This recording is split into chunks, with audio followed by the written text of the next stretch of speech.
Hi, this is Kenny Albert. You're watching the Power Play Break, the place to talk about pucks.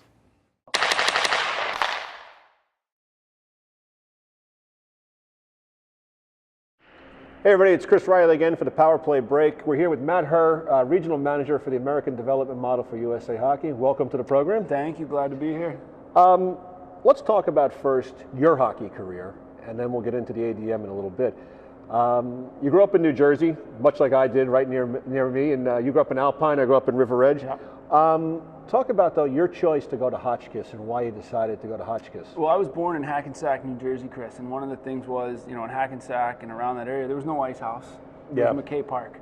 My dad moved for cheaper housing up to Newburgh for a while. I played for the Bear Mountain local B club. And as I kept getting a little bit better and challenging at squirts and peewees, there was just nowhere really to play. So one of the issues was, well, where do I go? So it ended up being down near my dad's work. It was easy, starting as a crazy hockey parent back then. But now the people are moving away and there's teams to play for. Here, there's really nothing. We didn't have a rink. There was no rink in Newburgh. The closest rink was, Low Tor, and they tore that one down in Haverstraw. So, I ended up playing there, and so finally my dad and my parents just got tired of driving me, and it was okay, it's off to Hotchkiss. And one of the things was, we wanted a good education, and that's kind of what brought me to Michigan after all as well, but it was a combination of hockey, baseball, and also a great education. And obviously my parents wanted, the first thing was education. Talk about your experience there. I mean, you and I are friends with Paul Giblin, and Paul is from New Jersey, Oradell, right next door to me, and in the same area. Talk about, though, what that experience is like to play at a prep school. It's a lot different. I don't think a lot of kids understand what it entails. You know what was nice about it is you learn to live on your own. You're ready for that college experience. And each kid, I'm actually doing an article for USA Hockey. A lot of parents ask, what is the correct choice? Not every prep school is right for every kid.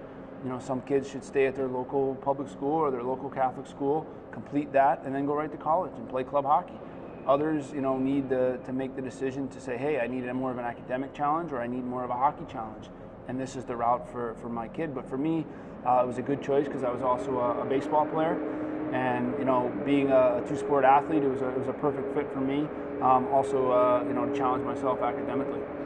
Now, you're at Hotchkiss, and you probably get a lot more looks from colleges. What made your decision to go to play for Red Berenson at Michigan? What sold you? Like, I guarantee you, like Boston College probably showed up. BU probably came. Providence. There's a lot of very good schools in New England that play Division I hockey. It's funny being growing up a Michigan football fan.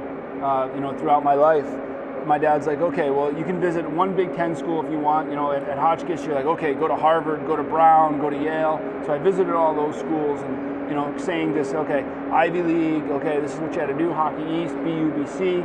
And my dad's like, just go out and take Michigan. You've always wanted to look at it. Go out and take a look. So I went out, I met Red, I toured the campus, and I fell in love with the place. And I said, hey, this is where I want to go. These are the guys I want to play for, and I had a wonderful experience for 4 years playing with some great players.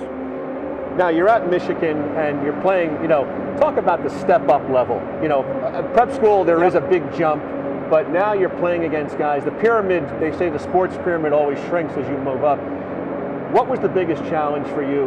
You know what, I think it was, I wasn't in a rush, though. A lot of the kids today are in a rush. I scored 7 goals, my first year, 8 goals, and it was okay. It was like, this is what you're doing. Now, if the kid doesn't come in and score 15 goals, and if he's supposedly a great player, I was one of the top prospects coming out of high school, and I scored 8 goals, but it was okay because they knew as a sophomore and a junior, and that's what I did. I kept improving every year, working. The seniors and juniors took me under their wing, and I learned the game.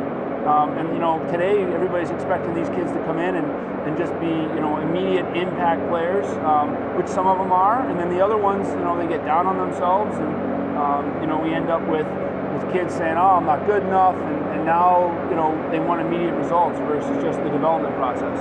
One of the big things I've noticed, too, is a lot of kids will PG, a lot of kids will also go the junior route for 2 years and commit it at 20 years old as opposed to 18 years old as a freshman. Coaches seem to think that that's a better route at the Division I level. I mean, do you feel that it should go back to the way it once was, or do you feel that they're investing so much time and energy and money in these kids they have to do what they have to do? Yeah, I think each kid has to make his own decision. I mean, some kids are ready. I was ready to go right to college hockey. I think other kids, need some time in the USHL, the North American League.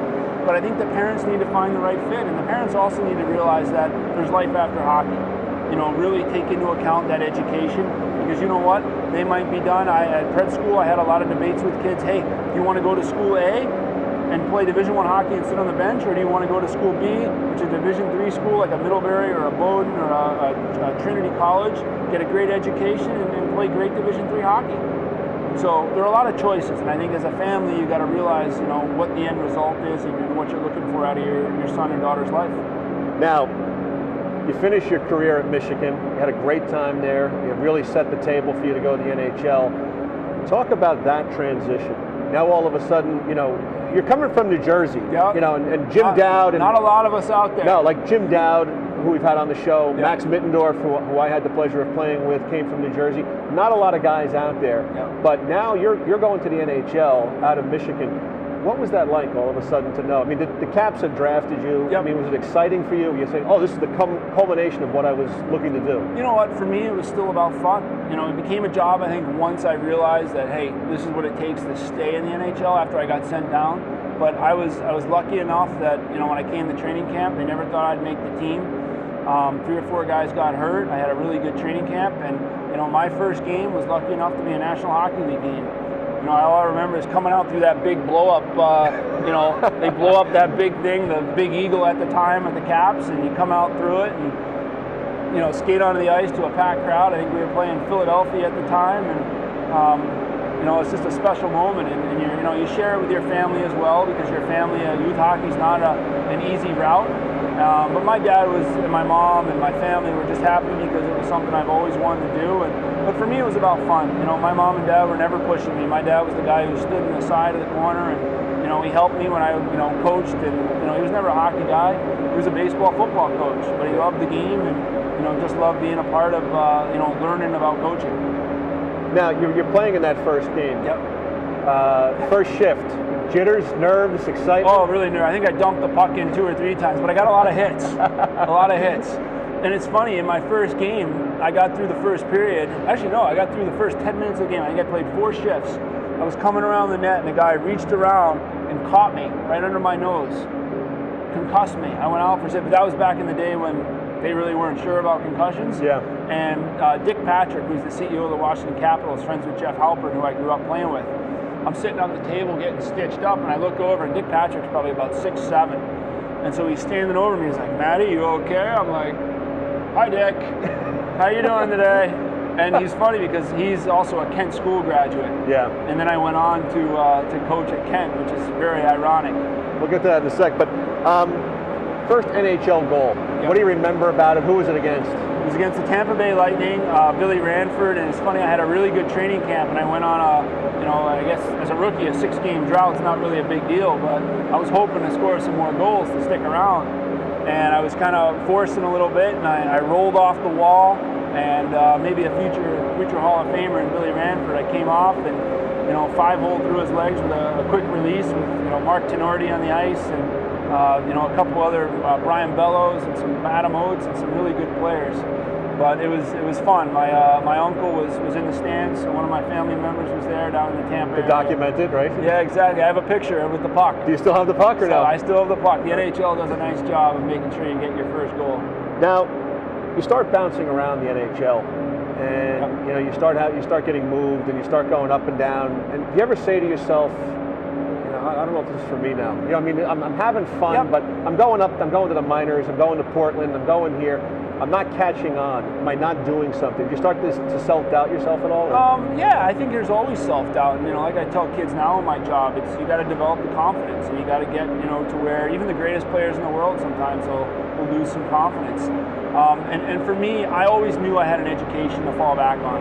I wasn't in the game. It wasn't my end-all, be-all. I knew when I was, whether it was 28, 27, 35, 40, whatever that day came, I could walk away. And that's a lesson that, Red Berenson always taught us.